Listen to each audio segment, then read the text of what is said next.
Shadow Minister for Climate Change and Energy, Ted O'Brien, admitted yesterday we will not know exactly how many nuclear generators will be installed at each site, how much energy each site will produce, or how much nuclear will make up the total energy market mix until after the election. Joining me live is Liberal Senator Hollie Hughes and Assistant Defence Minister Matt Thistlethwaite. First to you, Hollie, and good morning to you both.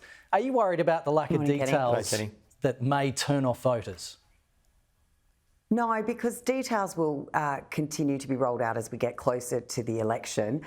This is normal in any policy process that you make an announcement and the details and it'll be built up around it. But what we do know is the 7 sites have been announced, but we also know that they're going to be on brownfield sites where transmission lines, the water for cooling, all of those things are already present as we see 90% of our baseload coal-fired power stations start to go offline. So the details will continue to roll out as we get closer to the election, but I think it's very promising to see how supportive Australians are generally at putting nuclear in our energy mix. Matt, a News Corp poll out today surveyed almost 1,000 randomly selected people that shows 60% support the idea of nuclear as part of Australia's energy mix. Does that concern you at all about how much support could be out there for nuclear? It doesn't, Kenny, because the details haven't been released yet. And once the details are released, and I'm assuming they'll have to do this prior to the election because the Australian people have the right to know how much this energy policy is going to cost them. And we know that nuclear is the most expensive form of energy that there is. That's been confirmed by the CSIRO. So we're talking about a very large cost for this policy that will flow on to consumers. So they're going to face a very, very big increase in their electricity and their energy bills, but they don't know the details at the moment. The other point to make is that we simply don't have time.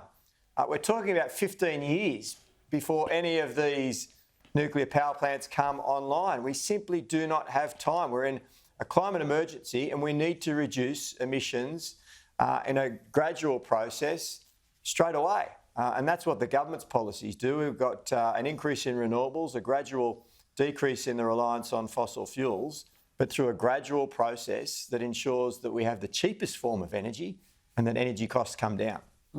The reality being, though, we are way off target of the 58 million solar panels required, the thousands of wind turbines that will be required. And when we want to talk about costs, energy experts are saying that Labor's plan with the 82% renewables, with new transmission lines, is going to cost around $1.5 trillion, yet we've got those in the Labor Party making juvenile memes and then talking about the cost of nuclear around $8.6 billion, considerably less than $1.5 trillion, because what Labor doesn't want to discuss is the distribution side of energy. That is about 50% of your bill. Nuclear, where they're being proposed by the coalition, would be able to connect straight to transmission lines, which would reduce cost. Plus, we're talking about Australia owning them as opposed to foreign interests coming in, putting up these renewable facilities for 20 to 30 years and then either vacating the space and leaving us with nothing or us having to pay enormous replacement costs. OK, let's move on to another topic. Anthony Albanese, according to The Australian, will launch a political recovery strategy ahead of the winter break when Parliament returns for 2 weeks today, determined to focus on Labor's supermarket crackdown, tax cuts, energy subsidies and vaping reforms. Matt, is that the plan? Focus on the economy at all costs for the next 2 weeks? We know that Australians are struggling with cost of living pressure at the moment related to interest rates and the inflation that we inherited from the previous government. But we've got a plan and a lot of that plan comes into force on the 1st of July. So there's a lot of relief coming for households, Kenny, on the 1st of July with tax cuts, the energy rebates start, increases in rent assistance, the supermarket reforms, the vaping reforms, all of these important policies that will assist households with their costs begin on the 1st of July. And the important thing is that the opposition, the Liberal and National parties, voted against all of them. They voted against energy bill relief. They voted against a lot of these policies that ensure that Australians get relief. And we're pretty confident that we've got a plan in place to assist people to get through this difficult period.